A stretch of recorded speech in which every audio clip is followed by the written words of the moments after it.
Come on. Yeah, here we go. They try to better than my brain and said I never change. Even when they need the anthem, they gon' say the name. Whether Bentley or the Phantom, you ain't said a thing, man. It ain't worthy. Plus, it ain't dirty. Sucks, and then you do this regular game that sucks less. That's the same thing we doing. We working a job. We working a job. Get out. Why don't you just divorce him? Why the don't she? Why should she? Because I'm the best. Get him out. I'm not going to divorce him. She not going to. I know. Tell you what. Yeah. Whatever you do, don't come back here. This matter is adjourned. I don't plan to. We're going to cover some of the stories that the most prominent judges, celebrity judges in the US especially, go about taking their audience from point A to point Z, especially the people who are actually judged, right? Because it's they follow a process that always work, and that also has a lot of similarities with how salespeople actually sell to any kind of ordinary individual. Let's see how the judges themselves use the same kind of process in order to explain what is it that they feel is the right decision. Okay, let's take a look at the screen.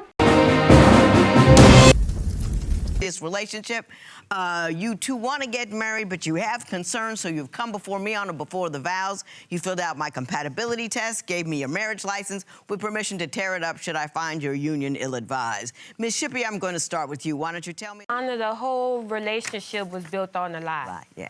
So Let me ask you this. You say not only was he a liar, and you figured that out, and you stayed with him, but you also said he was a liability to you and your work, and you told a story about the barbecue. Okay, so that's basically the importance of setting the scene, understanding that, showing that you've done the research about the case. And it's very similar to what happens actually in sales. Like, for instance, if I want to sell, if you're selling a cream, right, to any individual, what you want to do is that obviously know your product inside out, but also know how your audience or the people you sell to are actually interested in creams in general, in terms of the demographics that you're hitting.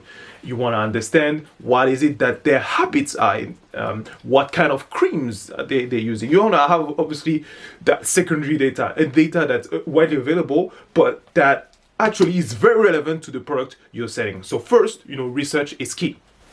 No rocket science, right?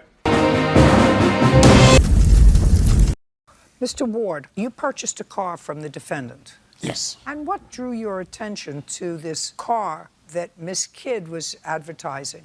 It was, He didn't do anything different. After your daughter died and he got out, was he better? No. All right, once they're done with the exploratory questions, what judges like to do is to fact check via repeating statements that the defendant and the plaintiff have made. So it's a very simple technique, but what it does is that it transfers the power. The power shifts to the judges when it comes to making the verdict, especially when they use what the defendant and the plaintiff have said in order to make the verdict. So again, to go back to our product, again, the stupid cream, then if somebody tells you, all right, so you want a product, and you just repeat what they're saying, you want a product that hydrates your hands for 12 hours.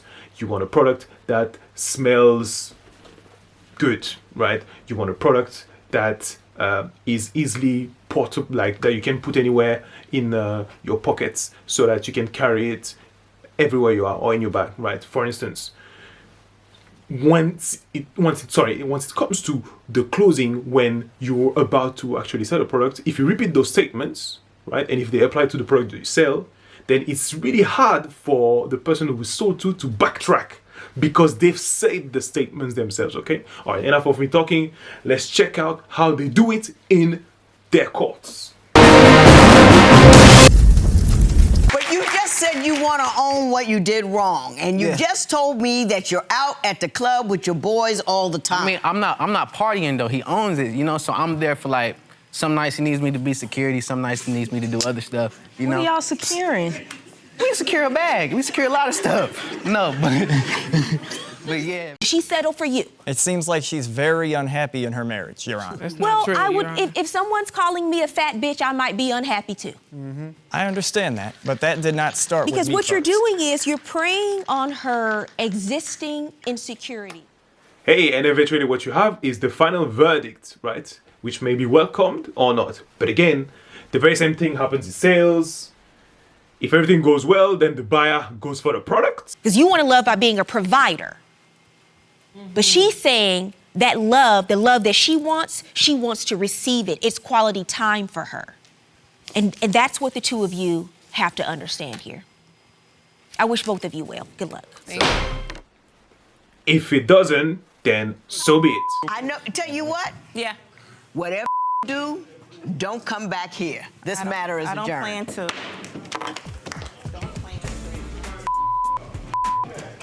Okay. That's all for today. Don't forget to subscribe, comment, and tell me if you see yourself also the connection, right, between sales and what the celebrity judges do.